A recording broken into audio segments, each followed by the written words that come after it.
llegando ya al sistema, ya también está llegando el doctor Jesús López Almejo, tu profe de RI. Querido Jesús, te mando un abrazo, ¿cómo te va? Hola, ¿qué tal, Vicente? Pues muy contento como cada viernes de estar en Sin Censura, listos para darle el análisis. Oye, profe, antes de entrarle a los temas internacionales, déjame preguntarte, porque tú eres académico, porque tú me imagino que ves con particulares ojos analíticos y críticos en lo que se ha convertido la Feria Internacional del Libro de Guadalajara.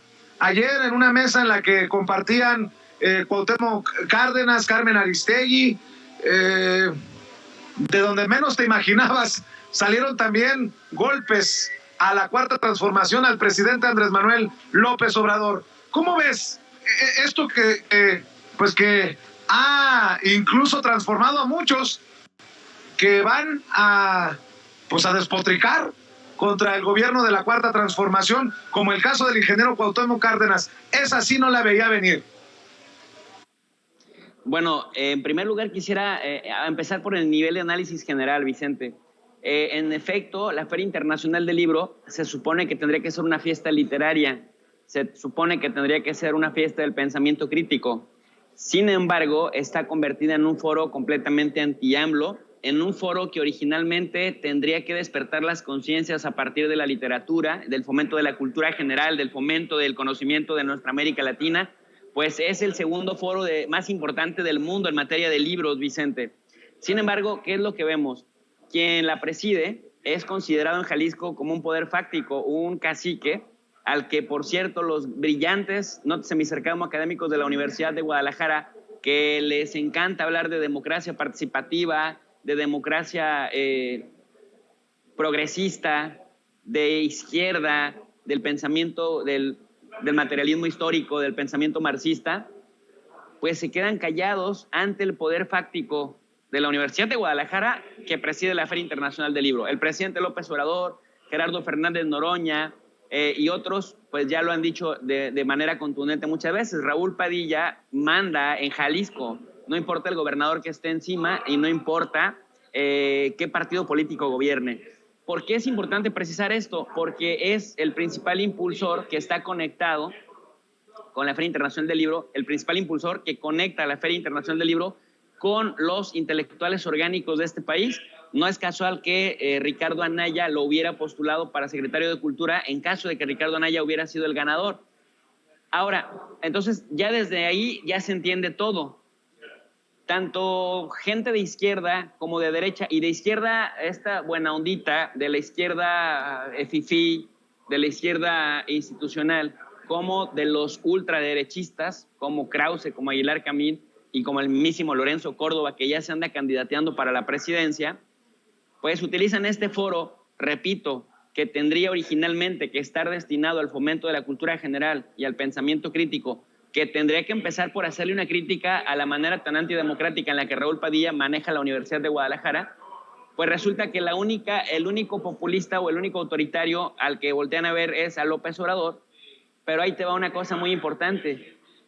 De López Obrador es una mentira reiterada, que piensan que a fuerza de estarla repitiendo la van a convertir en verdad.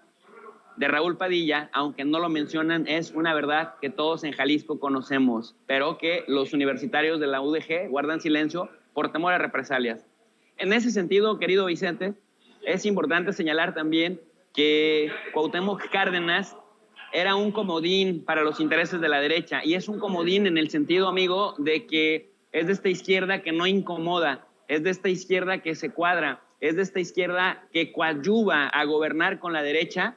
Y cuando tú tienes una izquierda como la de Cuauhtémoc Cárdenas, tan cómoda, tan a modo, tan entregada, en la que no puedes diferenciar entre Cuadri, entre Margarita Zavala y entre el mismísimo Riva Palacio, pues tienes ahí la fórmula de la combinación de estos y un Cuauhtémoc Cárdenas.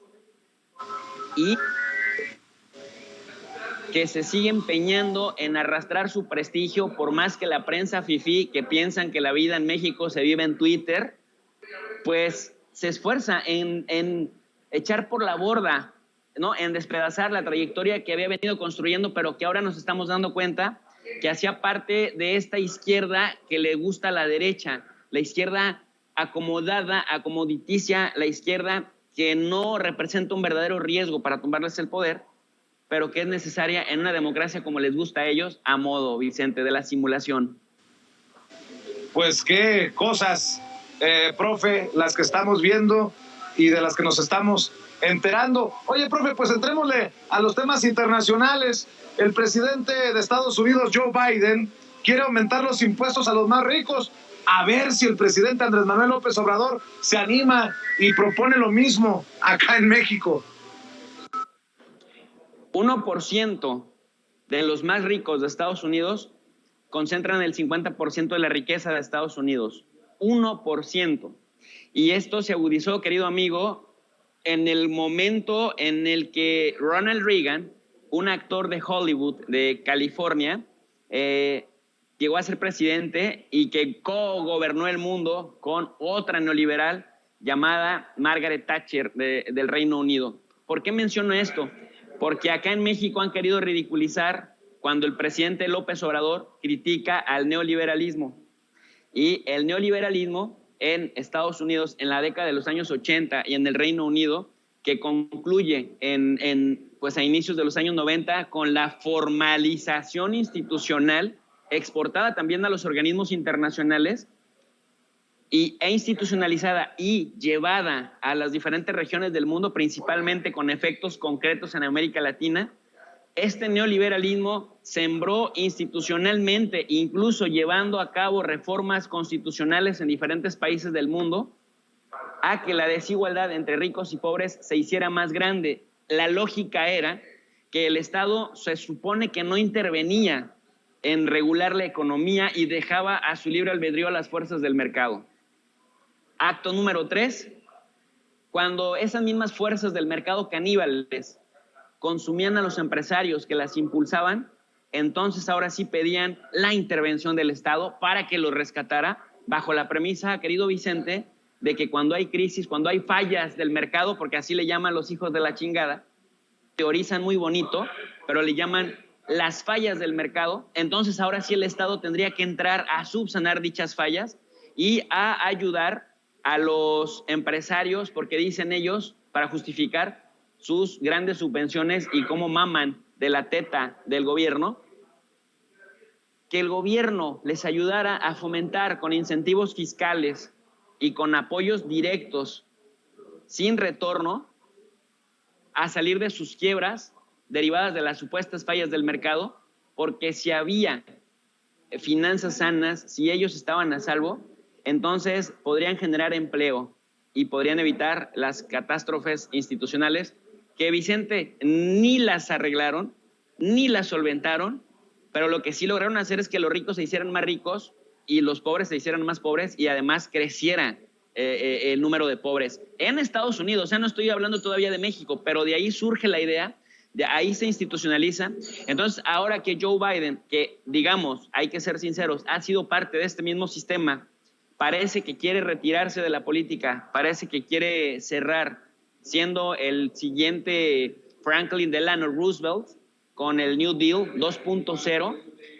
Acá en México guardan silencio, le medio hacen comentarios positivos, porque ahora que el presidente López Obrador los está evidenciando y les dice, mientras a Joe Biden le aplauden, a mí por hacer lo mismo antes que él me decían socialista, me decían populista, y entonces pues los deja desarmados nuevamente. Pero efectivamente Joe Biden lleva ya dos, el del Build Back Better y el de la ley de infraestructuras, con la cual dice vamos a modernizar el país, y buena parte de este dinero, porque no lo vamos a endeudar, va a salir de cobrarle impuesto a los más ricos. Me parece que estamos hablando de cosas mayores, que por tratarse de la potencia que se trata en la región, va a sembrar un precedente que le va a quitar argumentos a muchos neoliberales que en Estados Unidos lo aplaudían, pero que en México le llamaban socialismo, Vicente. Así es, profe.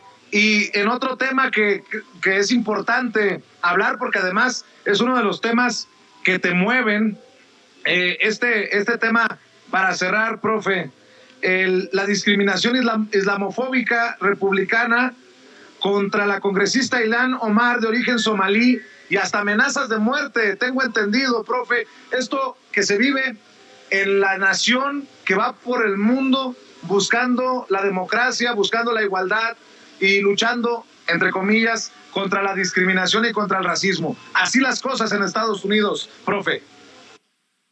Mira, querido amigo, hay una gran farsa en la narrativa democrática estadounidense cuando quieren intervenir en Venezuela, preocupados por la democracia venezolana, cuando quieren intervenir en Cuba, preocupados por el comunismo cubano, cuando quieren intervenir en Afganistán y en Irak para combatir el terrorismo. Hoy mismo, bueno, en esta misma semana, acaban de quitarle a las FARC, a las Fuerzas Armadas Revolucionarias de Colombia, el mote o la denominación de terrorismo, porque utilizan estos conceptos a placer, a diestra y siniestra.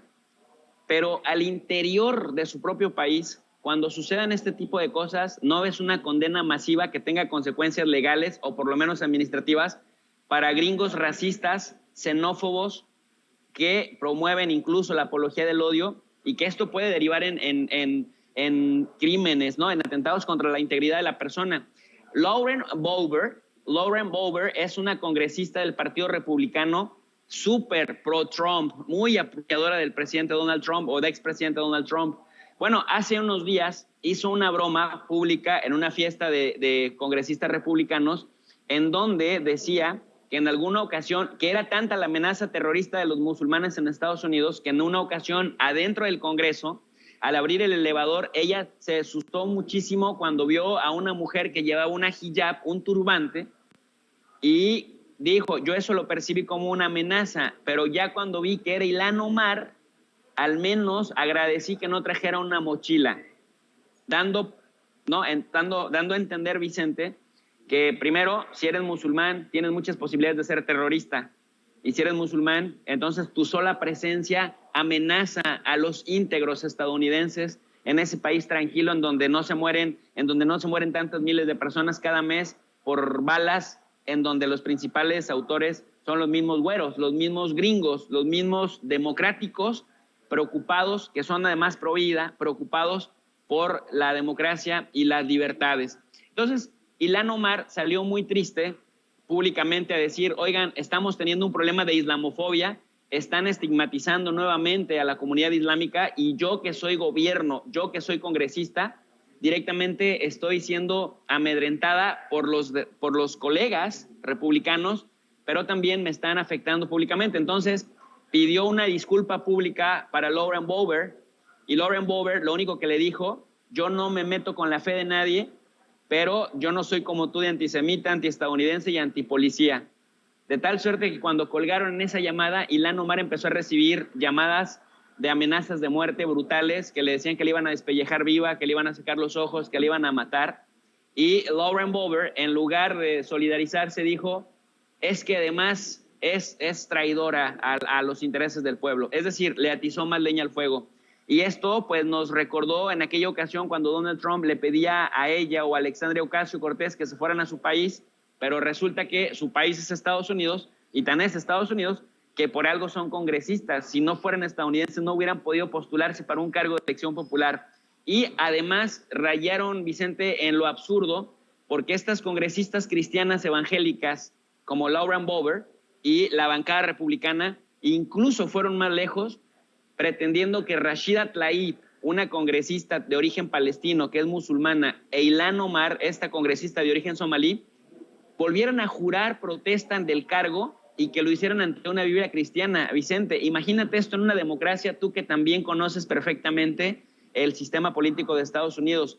Si se supone que una democracia respeta las libertades y la profesión de fe de los demás, no puedes estigmatizar a una comunidad y decir que en función de su creencia religiosa es terrorismo, por un lado, y decir, por otro lado, que para que podamos confiar en el cargo que están asumiendo como responsables de un cargo de elección popular, tienen que jurar ante una Biblia cristiana, cuando, amigo, es musulmana, y eso está permitido y garantizado en la Constitución de los Estados Unidos. Así las cosas en la democracia, Vicente.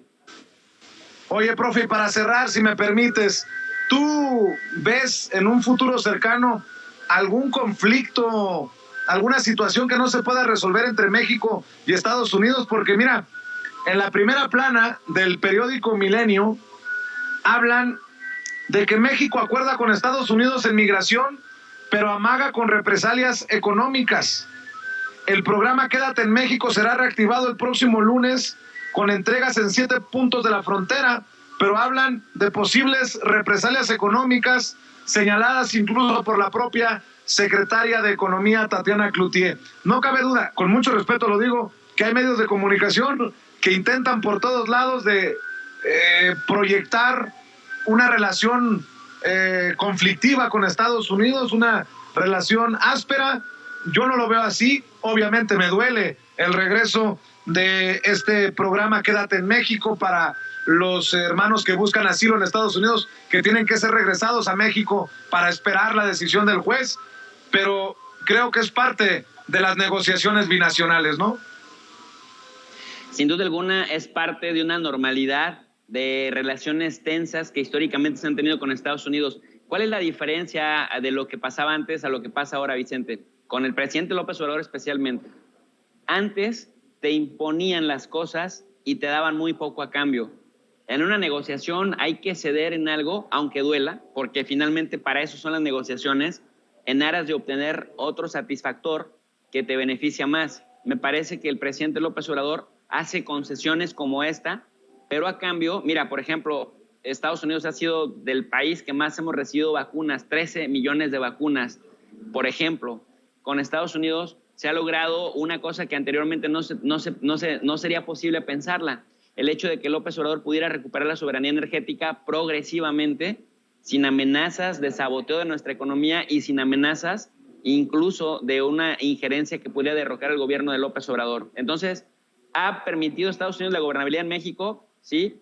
Si no lo hubiera hecho, ¿también ellos tendrían problemas? Sí, pero tendríamos un alto costo en México y sin gobernabilidad, pues no solamente no se podría hacer lo que se está logrando hacer, sino además tendríamos un estatus todavía peor. Y para ir como cerrando a esta idea, mira, Vicente, tú eres periodista y eres un periodista crítico. Yo te conocí siendo un periodista crítico de Vicente Fox, de Felipe Calderón, y recuerdo tu entrevista con Barack Obama hace ya algunos años, pero tú siempre has sido un periodista crítico. Pero tú sabes que hay temas que pudieran desatar crisis diplomáticas, y cuando en esas crisis diplomáticas entra en juego la estabilidad de tu propio país, pues uno incluso con información malintencionada, uno incluso podría rayar en la traición a la patria. Estos cuates de Reforma que tienen ya acceso a las conferencias de prensa en la Casa Blanca, literal han ido no a preguntar en buena lid, no a preguntar así como de manera espontánea, cosas delicadas de la relación México-Estados Unidos. Han ido prácticamente a sabotear esta relación. Los del diario Reforma, preguntándole directamente a la vocera de la Casa Blanca, oiga, vocera, van a castigar a México por tal y tal tema, porque México no cumple con regulaciones ambientales, porque México está fomentando la deforestación con el tema de Sembrando Vida. Y la reportera dice, bueno, pues todas las cartas están sobre la mesa, vamos a considerarlo. Entonces, ese no es periodismo crítico. Por el contrario, lo que vemos ahí es ganas de afectar una relación desde una posición que antes creían de poder, en la medida que han venido perdiendo influencia sobre las masas por su falta de credibilidad, Vicente. ¿Qué opinas tú como periodista? A lo mejor tú me vas a decir, no te voy a decir porque yo soy el entrevistador, no me hagas preguntas tú, entrevistado, pero tú como periodista, ¿qué reflexiones puedes compartir de eso que te estoy comentando? No, pues definitivamente, mi querido profe, hay intereses, intenciones, y si la gente no lo entiende así, pues no entenderá mucho de lo que se plantea como lo decías tú, en una conferencia tan importante como una conferencia en la Casa Blanca. Definitivamente hay temas que son sembrados por los intereses que defiende o promueve el medio de comunicación para el que se trabaja, pero definitivamente hay una campaña permanente para provocar tensión en relaciones que están como agua serena, como río en calma entre México y Estados Unidos. Al final, esa es mi opinión. así la pediste y así la comparto, querido profe. Y profe, precisamente para cerrar, pues invito a la gente para que esté al pendiente de tu canal de YouTube, en donde seguirán abordando estos y otros temas de relevancia, de interés para el público. ¿Por qué no cerramos invitando a la gente a tu espacio? Muchísimas gracias, claro que sí. Quiero invitar a toda la gente de Sin Censura a que también nos acompañen en el canal de tu profe de RI. RI significa Relaciones Internacionales. Buscamos el despertar de las conciencias, buscamos trascender a partir de compartir el conocimiento de forma gratuita con la audiencia, clases de nivel universitario y de posgrado, de geopolítica, de organismos internacionales, de relaciones internacionales, para que la gente entienda cómo estamos interconectados y cómo lo que pasa en el mundo nos afecta en México y lo que pasa en México también tiene impactos hacia el mundo. En la descripción de cada video les dejamos un link con la lectura completamente gratuita de cada uno de los temas que vamos viendo, para que las personas interesadas, sobre todo aquellos que tienen formación universitaria y que quieran seguir adelante leyendo por su cuenta, ahí les regalamos las lecturas. Estoy sacando, Vicente, todo mi archivo digital, toda mi biblioteca digital, y la estoy colgando en cada uno de los videos que ponemos, porque de verdad creemos en el canal de tu profe de RI, que la verdadera transformación se encuentra en la educación. Gracias por apoyar esos esfuerzos y gracias por ser también el padrino del canal de tu profe de RI. Gracias, profe, estamos al pendiente, te mando un abrazo. Abrazo fuerte, Vicente. Buena tarde. Gracias, buenas tardes. Y ya llegó también el maestro Ricardo Sevilla,